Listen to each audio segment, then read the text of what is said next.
Bonjour tout le monde, ici The Gentleman 14. Bienvenue à ce nouveau vidéo qui se veut être un peu une réaction aux rumeurs qui sont sorties en fin de semaine passée. Des rumeurs sur la 3e édition de Age of Sigmar, donc EOS 3.0. On se doute déjà pas mal que ça s'en vient, que ça allait probablement sortir cet été, hein, comme par le passé, là, EOS 2.0 était sorti justement un été aussi. Mais là, ça semble se concrétiser davantage avec les Broken Realms qui sortent de plus en plus vite et tout ça. Et en fin de semaine, eh bien, on a eu le droit à une rumeur. En fait, c'est des nouvelles règles qui sont sorties. Les core rules de Age of Sigmar tendent à changer avec la 3e édition qui s'en vient. Donc, je vais un peu vous faire mes réactions par rapport à ces rumeurs et vous les présenter par le fait même. Tout d'abord, les rumeurs sont sorties. Ça a été présenté par Sam Morgan, qui est un joueur australien. Il a sorti ça par sa chaîne YouTube, Age of Sigmar List Lab. Je vous la présente rapidement. Juste ici. Donc, EOS List Lab, c'est Sam Morgan qui roule ça. Et c'est son dernier épisode ici, l'épisode 5. I've read the core rules. Donc, en gros, il nous dit qu'il a eu... il a pu lire les core rules de la 3e édition. Il a réussi à mettre la main là-dessus de par une source dont il ne nomme pas, bien évidemment. Et puis, bon... on sait qu'il y a de ça l'année passée, en fait, Sam Morgan avait fait un peu la même chose. Il avait déjà parlé du livre des Luminettes et du livre des Sons of Behemoth avant qu'il soit sorti. Et les choses dont il avait parlé, qu'il avait avancées, c'était tout avéré vrai. Et c'est la même source aujourd'hui, en fin de semaine, qu'il nous a dit qu'il lui avait fourni les core rules de la 3e édition. Donc, ça reste...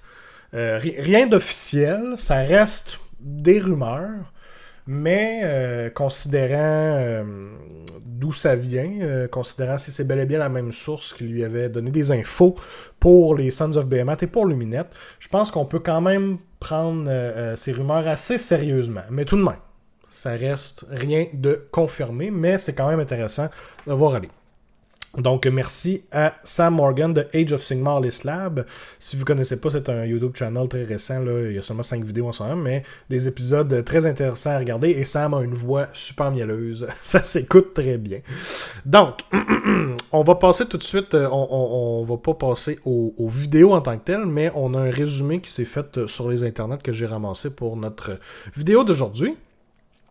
Vous excuserez la... grammaire et les fautes d'orthographe, c'est pas moi qui l'a monté.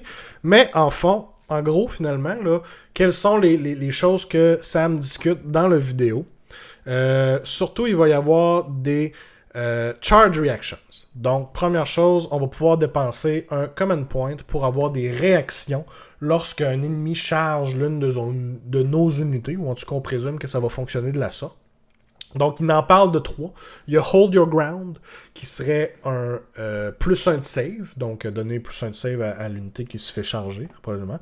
Il y aurait un Fallback, donc on bouge de D6 pouces, mais la charge doit avoir été déclarée, doit avoir été faite en dedans de 9 pouces pour pouvoir l'utiliser. Fait qu'on ça nous laisse croire que si j'ai une unité qui était à 12 pouces, et que je réussis ma charge, je lance 2-6 par exemple, probablement que le fallback ne pourra pas être utilisé puisque je n'étais pas en dedans de 9 pouces. Et finalement, le 3e charge reaction qu'on a, c'est Stand and Shoot, avec un -1 to hit. Donc l'unité qui va tirer va avoir un -1 to hit. Rapidement, je trouve ça intéressant, des charge reactions. Moi, je ne suis pas de la vieille école qui a joué... à Fantasy ou quoi que ce soit, où il y avait des charge reactions par le passé, si je me trompe pas, ou je crois qu'il y en a encore aussi dans 40K. Ça amène un autre côté, un autre côté stratégique à choisir quelle charge reaction dans quel scénario, dans quelle situation on va devoir utiliser.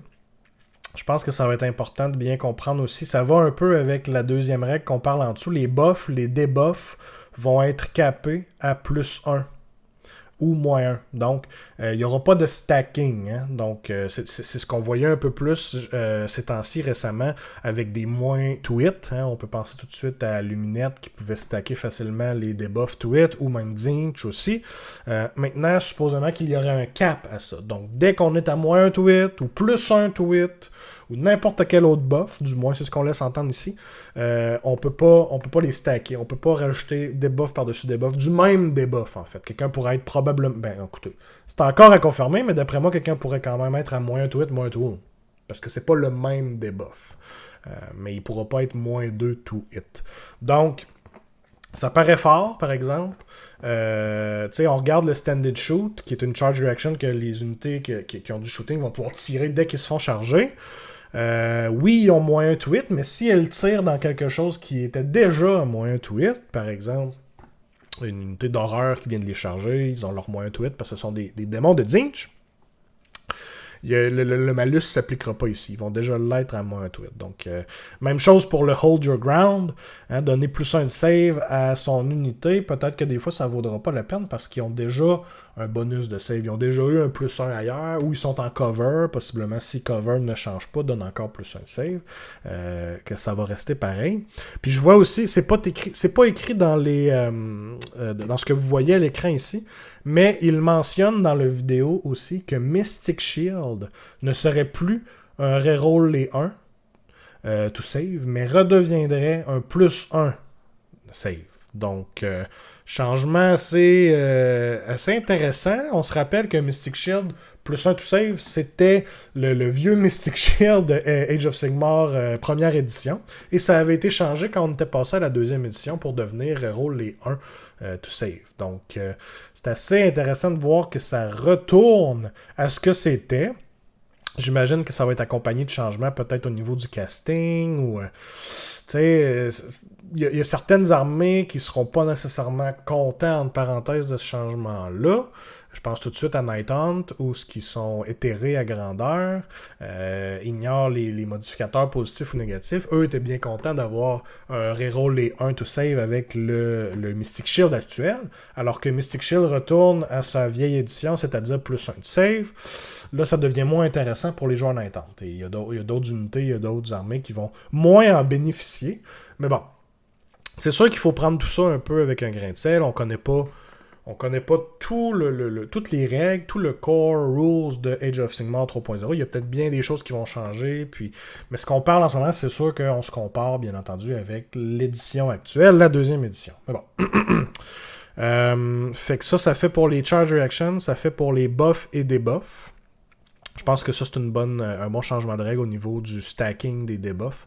Ça va rendre l'interaction entre les armées, entre les joueurs, beaucoup plus intéressante. Hein. Il n'y aura plus de +3 à tes saves, donc tu es rendu à 1 plus de save, par exemple, qui commence à être... Je roule des dés pour t'attaquer, même si je sais que je ne ferai pas grand-chose avec ces dés-là.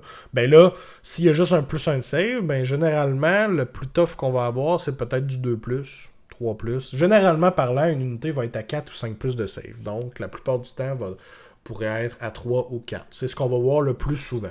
Donc, déjà là, plus de chances de blesser, plus de chances que nos dés soient efficaces, finalement. Hein. Une chose qu'on n'aime pas, c'est rouler beaucoup de dés de très peu de qualité. Hein. On veut que les dés qu'on roule aient un effet, fassent quelque chose. C'est bien beau lancer 400 attaques, mais si je touche sur du 6, je touche sur du 6, je roule sur du 6, puis de l'autre bord, il y a un 2+ de save, je ferai pas beaucoup de dégâts. Hein? Ça n'aura pas servi à grand-chose. Donc, je pense que c'est des changements positifs à date. Pour les charge reactions, ça va être à voir probablement pour le reste aussi.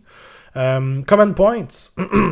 Supposément que ça va... la façon d'avoir les command points, la façon d'utiliser les command points, ça va changer dans le sens où ça va ressembler au point des Bone Reapers, c'est-à-dire on les génère à chaque round et ils se resettent à chaque round. Ils disparaissent. Donc si on les a pas tous utilisés dans un round, ceux qui nous restaient disparaissent et on va en régénérer des nouveaux au prochain round.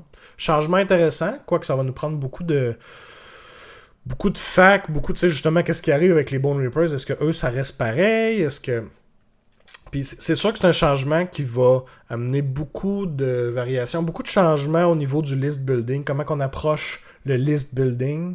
Hein? Souvent, les CP, on pouvait d'en avoir davantage avec les bataillons. On pouvait payer pour un CP, mais là, peut-être que ça va disparaître. Hein? Je me vois mal payer pour un CP 50 points pour un command point, alors que je sais qu'il va juste me toffer pour le premier round et possiblement disparaître après.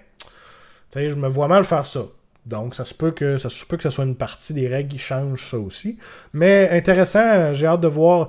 Les command points, je pense que c'était une des meilleures nouvelles choses qu'ils avaient introduit avec la deuxième édition. Il n'y en avait pas vraiment dans la première édition. Donc, je pense que c'était une des meilleurs et des bons coups de la deuxième édition. C'était l'introduction des command points. Maintenant, j'ai hâte de voir dans quelle direction on va les amener avec ce changement-là, si c'est vrai, effectivement. Un changement qui fait pas l'unanimité au niveau de l'organisation des forces, ce serait que les bataillons dans les armées ne seraient plus en match-play. Donc, tous les bataillons qu'on retrouverait dans un Battle Tome, hein, je donne un exemple, le Change Host de Zinch ou le Iron Sky Command d'un Caradron, peu importe, ces bataillons-là ne serait plus légal en match-play. À la place, il y aurait plutôt des core bataillons, des bataillons centraux, qui vont être dans le livre et qui pourraient être setés à travers toutes les armées. Toutes les armées pourraient l'utiliser. Et ça serait des choses un peu plus génériques, du genre un héros, 3 battle lines, ça pourrait être un bataillon qui donne quelque chose.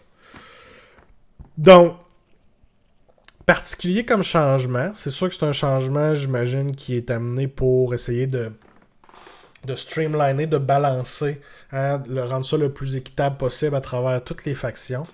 Puis je me répète, on ne sait pas encore tout le reste des changements au niveau de l'édition, mais c'est un changement que j'aime moins, vite comme ça, là.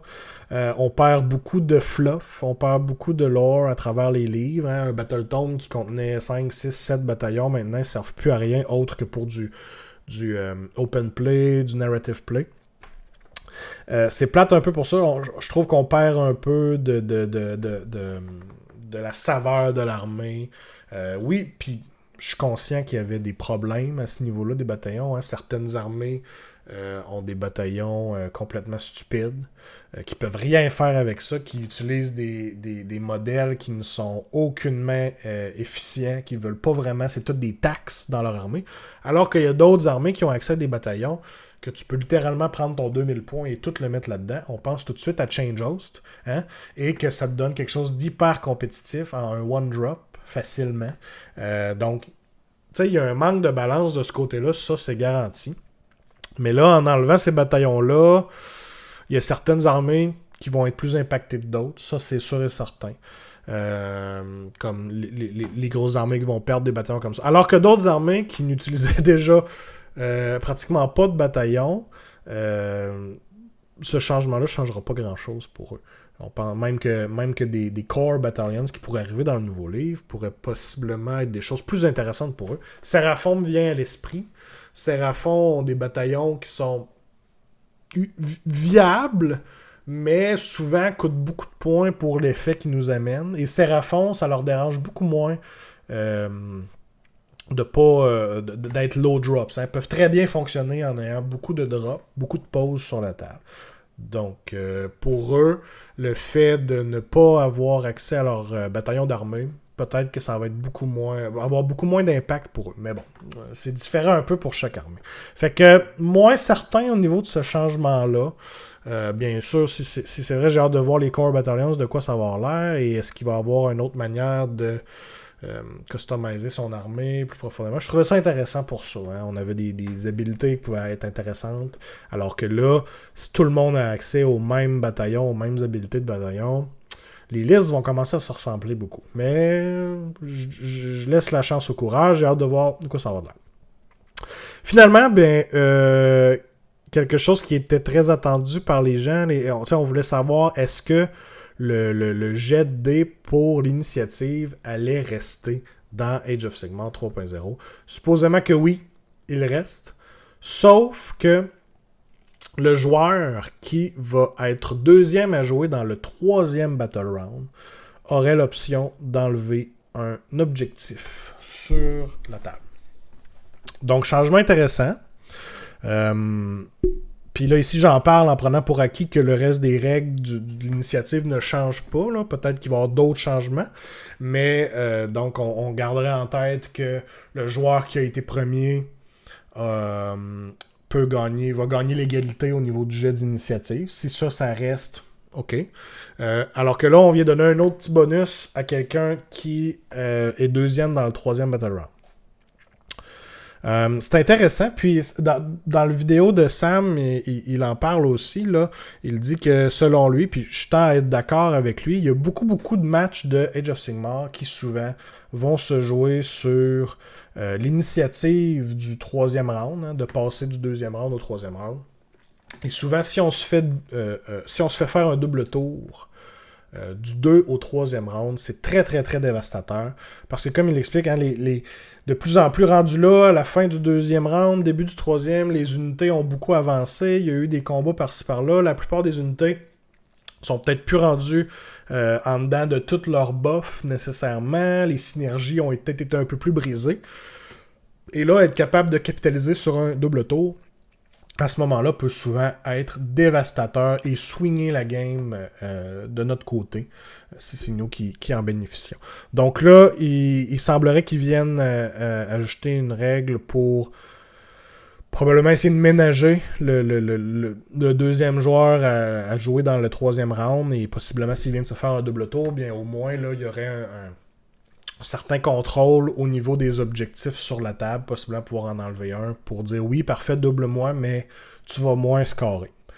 C'est une idée intéressante. On l'avait déjà vu avec le scénario Blade's Edge, hein, qu'on pouvait enlever des objectifs si on était deuxième, que je trouvais très intéressant, très le fun aussi. Hein, ça peut changer beaucoup de choses, puis il y avait quelque chose à penser. Hein, ça nous donnait beaucoup plus de décisions à prendre au niveau qui allait prendre le tour. Est-ce que je le laisse, est-ce que je le prends? Alors que là, on vient de rentrer une règle comme ça dans le Core Rules, dans le jet d'initiative. Ça va peut-être rajouter un petit quelque chose aussi au niveau des décisions. Là, si je gagne la priorité, est-ce que je la prends automatiquement, je suis en bonne position pour faire mal ou empêcher le double tour? Ou si je la laisse, je me ferai pas trop faire mal. Et en plus, quand ça va être mon tour, je vais pouvoir lui enlever un objectif. Mais ça va être intéressant. Donc, j'ai hâte de voir là... J'ai hâte de voir ce que ça va donner. Et si vraiment le jet d'initiative, les règles autour du jet d'initiative, tout le reste est pareil, là, si c'est vraiment juste ce petit changement-là, ou s'il y a d'autres changements qui nous attendent. Donc, c'était très intéressant. En gros, je trouve que c'est des changements positifs. Peut-être juste l'organisation des forces au niveau des bataillons que je trouve un peu mais je suis prêt à leur laisser une chance, là, voir si le reste est intéressant, puis je peux comprendre d'où ça vient. Je peux comprendre les problématiques qu'il y a au travers des bataillons dans tout le jeu en ce moment. Là. Au niveau des autres changements, oui, c'est bien. Les réactions de charge aussi, je pense que ça va être intéressant à voir où est-ce qu'on s'en va avec ça. Est-ce que c'est les seuls 3? Y en a-tu d'autres? Est-ce que ça a d'autres... Est-ce que ça implique d'autres prérequis? Est-ce qu'il faut que la unit soit de tant de modèles, par exemple? J'invente des choses, mais peut-être qu'il y a des règles qu'on ne sait pas encore par rapport à ça. Donc, très intéressant. Et bien entendu, très hâte de voir la suite des choses éventuellement. Je pense que Sam Morgan voulait refaire des vidéos où il allait entrer plus en détail à travers les différents changements de EOS 3. Donc, on a très hâte de voir ça. On sent que ça s'en vient. Les gens sont fébriles devant la prochaine édition. Ouais. Cool. Laissez-moi un commentaire si vous appréciez, vous aimez pas les nouveaux changements. Qu'est-ce que vous en pensez? Faites-le moi savoir. Ça m'intéresse beaucoup de savoir ce que vous en pensez. Et dites-moi aussi qu'est-ce que vous aimeriez voir comme changement dans la 3e édition. Qui sait, peut-être qu'on va le voir dans une future vidéo aussi. Donc, si c'est pas déjà fait, je vous invite à lâcher un petit like en dessous du vidéo. Ça nous aide vraiment beaucoup à amener la vidéo au plus de gens possible et à vous subscribe au channel si c'est pas déjà fait. Ça nous encourage beaucoup. Donc, c'était The Gentleman 14 qui vous dit à la prochaine. Bye bye!